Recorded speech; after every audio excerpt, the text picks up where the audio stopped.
সংবাদপত্র শিল্পের কালো দিবস উপলক্ষে ফেসবুকে একটি স্ট্যাটাস দিয়েছেন বিএনপি ভারপ্রাপ্ত চেয়ারম্যান তারেক রহমান।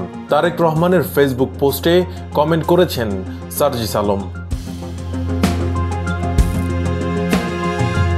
ফেসবুক স্ট্যাটাসে তারেক রহমান লিখেছেন, 1975 সালের 16 জুন বাংলাদেশের ইতিহাসে এক কালো দিবস। এদিনে তৎকালীন শাসক গোষ্ঠী সব দল বাতিল করে চরম কর্তৃত্ববাদী একদলীয় বাকশাল কায়েম করে তাদের অনুগত 4টি সংবাদপত্র রেখে গোটা জাতিকে নির্বাক করে দিয়েছিল। ফলে বিভিন্ন সংবাদপত্রে কর্মরত অসংখ্য সংবাদকর্মী বেকার হয়ে পড়েছিল। তাদের রুজি রোজগার ও সন্তানদের ভবিষ্যৎ চরম নৈরাজ্যের দিকে ঠেলে দেওয়া হয়। আমাদের স্বাধীনতা যুদ্ধের মূল চেতনা ছিল বাংলাদেশের ভৌগোলিক স্বাধীনতা অর্জন ও গণতন্ত্র প্রতিষ্ঠা। চিরায়ত গণতন্ত্রে মানুষের নাগরিক স্বাধীনতা নিশ্চিত হয় এবং যার মূল শর্ত হচ্ছে বাক, চিন্তা ও মত প্রকাশের স্বাধীনতা। সংবাদপত্রের স্বাধীনতায় ভিন্ন মত প্রকাশের সুযোগ থাকায় রাষ্ট্র ও সমাজ জবাবদিহিতার আওতায় আসে এবং দেশের সরকার গঠনে নাগরিক ইচ্ছার প্রতিফলন ঘটে। কিন্তু স্বাধীনতাত্তর ক্ষমতাসীনরা স্বাধীনতা যুদ্ধের মূল চেতনার সাথে বিশ্বাসঘাতকতা করে বহুদলীয় গণতন্ত্রের পথ চলাকে স্তব্ধ করে দিয়ে একদলীয় বাকশাল ব্যবস্থা কায়েম করে।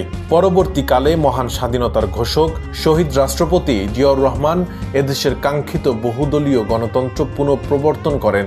বাকশাল সরকারের সকল প্রকার অগণতান্ত্রিক কালাকানুন বাতিল করে সংবাদপত্রের স্বাধীনতা পুনঃপ্রতিষ্ঠা করেন।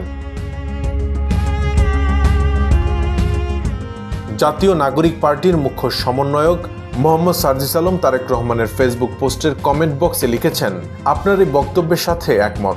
একটি দেশের গণতন্ত্রের অগ্রগতির পথে সংবাদপত্রের স্বাধীনতা গুরুত্বপূর্ণ, কিন্তু এই কয়েক মাসে এটাও প্রত্যক্ষ করেছি যে অনেক ইলেকট্রনিক ও প্রিন্ট মিডিয়া হাউস রাজনৈতিক উদ্দেশ্য প্রণোদিতভাবে কিংবা টিআরপি পাওয়ার আশায় কিংবা অজানা কোনো মদদে অসংখ্য প্রোপাগান্ডা ছড়িয়েছে।